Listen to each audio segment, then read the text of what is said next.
নমস্কার দর্শক বন্ধু, ভাগ্যস্কোপ চ্যানেলের পক্ষ থেকে আপনাদের সকলকে স্বাগত জানাই। আমি আপনাদেরই বন্ধু রাজেন্দ্র। আশা করি আপনারা সকলে ভালো আছেন। ভালো থাকতেই হবে, কারণ আপনাদের ভালো থাকার উদ্দেশ্যেই কিন্তু আমার প্রতিদিনের এই ভিডিও। তাই আজকে আবারও এমন একটি বিষয় নিয়ে আপনাদের সামনে উপস্থিত হয়েছি, আপনাদেরকে অনেক সাহায্য করবে। বন্ধু, আজকে আপনাদের সামনে নবগ্রহ কবচ ধারণের উপকারিতার উপর আজকে বিস্তারিতভাবে আলোকপাত করব। এই নবগ্রহ কবচের মধ্যে 9টি গ্রহের বীজ মন্ত্রের উল্লেখ করা আছে, মানে 9টি গ্রহের বীজ মন্ত্রের সমন্বয়েই গঠিত হয়েছে এই নবগ্রহ কবচ। তাহলে এই নবগ্রহ কবচটি বোঝার আগে আমরা একটু মন্ত্র সম্বন্ধে বুঝে নিই যে মন্ত্রর অর্থ কী। মন্ত্র শব্দটি গঠিত হয়েছে মন ও ত্রৌ শব্দ দুটি নিয়ে। মন শব্দের অর্থ হৃদয়, আর ত্রৌ শব্দের অর্থ ত্রাণ বা রক্ষা করা। সুতরাং মন্ত্র শব্দের অর্থ দেহ ও মনের রক্ষা কবচ। সুতরাং মন্ত্র পুনঃ পুনঃ জপ করার ফলে মানব মনের নিহিত শক্তিকে জাগ্রত করা যায়। ভগবান শিব একবার দেবী পার্বতীকে নবগ্রহ কবচের সম্বন্ধে বলছিলেন। তিনি বলছিলেন, মনুষ্যগণ যদি এই কবচ ধারণ করে বা এই কবচের জপ করে, তাহলে ওদের জীবনে যে কোনো গ্রহের অশুভ প্রভাব আর কিছু থাকবে না।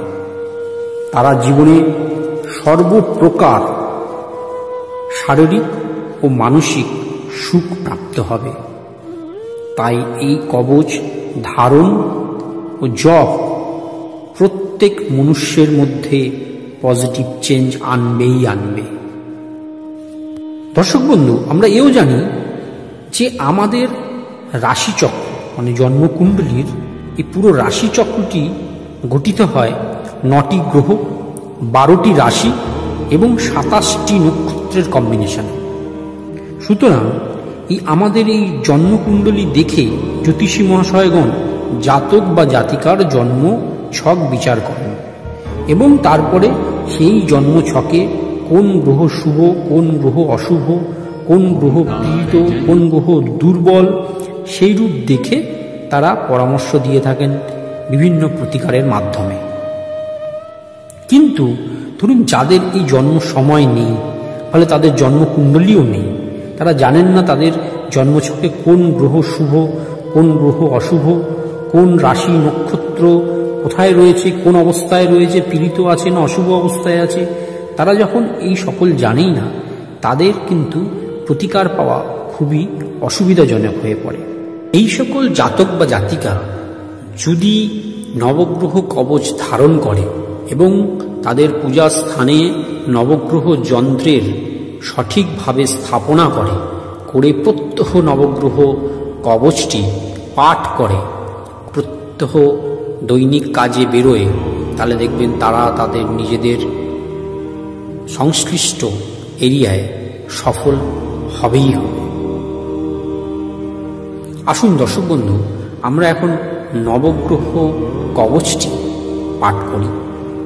কবচম ওম শিরমে পাতুমার্তণ্ডাঃ কপালং রহিণপতি মুখমঙ্গারক পাতু কণ্ঠঞ্চ শশীনন্দনা বুদ্ধিং জীব সদা পাতু হৃদয়ং ভৃগুনন্দনা জঠরঞ্চ শনি পাতু জিহ্বা মেদিতি নন্দনা পাদৌ কেতু সদা পাতু বারাঃ সর্বাঙ্গমেব চ तीर्थयष्टौ दिशपन्तु नक्षत्राणि बभूषदा अंशो राशि सदा पातु योगश्च तैर्यमेव च उज्झं लिङ्गं सदा पान्तु सर्वे ग्रहा शुभप्रदा अनिमादीनि सर्वाणि लभते यः पठेद ध्रुवम् एतं रक्ष्यं पठेदजस्तु व्यक्त्याशु प्रजताः सुधी सचिरायु सुखी पुत्री रणे च विजयी भवेत्। अपुत्रो लभते पुत्रं धनार्थी धनमाप्नुयात्। दारार्थी लभते भार्यां सुरूपां सुमनाहरां। रोगी रोगात् प्रमुच्येतो बन्धो मुच्यते बन्धनात्। जले स्थले चन्तरिक्षे कारागारे विशेषतः। जकरिधारवेयं नित्यं तस्योरिष्ठिर्न जायते। ब्रह्महत्यासुरापानं स्तेयं गुर्वङ्गनागमः। पठनात् कवचस्यो सर्वपापात् प्रमुच्यते।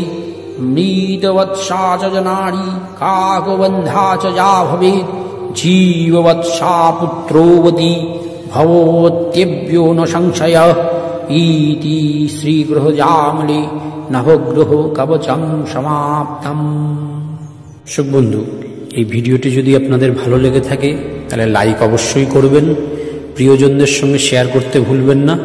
আর যে সকল দর্শক বন্ধু প্রথমবারের জন্য আমার এই ভাগ্যস্কোপ চ্যানেলের ভিডিও দেখছেন তাদের উদ্দেশ্যে আমার অনুরোধ, তারা নিচে লাল সাবস্ক্রাইব বাটনটি টিপতে ভুলবেন না এবং তার পাশে বেল বাটনটিও টিপে দিবেন। তাহলে ভবিষ্যতে আপনারা এই রকম ধরনের ভিডিওর নোটিফিকেশন অটোমেটিক পেতে থাকবেন। আজকে এই পর্যন্তই।